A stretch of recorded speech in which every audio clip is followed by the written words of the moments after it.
মানুষ বড়ই অদ্ভুত। 9টি কথা জেনে নিন। যে দুধ বিক্রি করে সে মানুষের দুয়ারে ঘোরে, আর যে মদ বিক্রি করে মানুষ তার দুয়ারে ঘোরে। 2. দুধওয়ালা দুধে জল মিশালে গালি খায়, আর মদওয়ালা নিজে মদে জল মিশিয়ে খায়। 3. ধনীরা মসজিদ, মন্দিরের ভিতর ভিক্ষা করে, আর গরিবরা মসজিদ, মন্দিরের বাইরে ভিক্ষা করে। 4.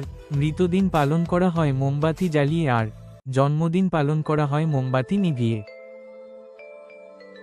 5. মানুষকে বাঘ, সিংহের সাথে তুলনা করলে খুশি হয়, তবে জন্তু বললে রাগ হয়।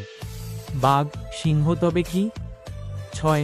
20 বছর একটানা পড়লেও পড়ালেখায় মানুষের নেশা হয় না, অথচ 20 দিন ধূমপান কিংবা বাজে নেশা করলেই তাতেই মানুষের নেশা হয়ে যায়। বর যাত্রায় মানুষ যায় আগে আর বর যায় পেছনে, আর সব যাত্রায় লাশ যায় আগে আর মানুষ যায় পেছনে।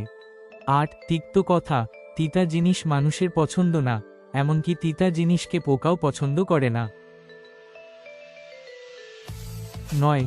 ভোরে ওঠা খুবই ভালো, সেটা মানুষ করতেই চায় না, রাত জাগা খুবই খারাপ, সেটাই মানুষ করে।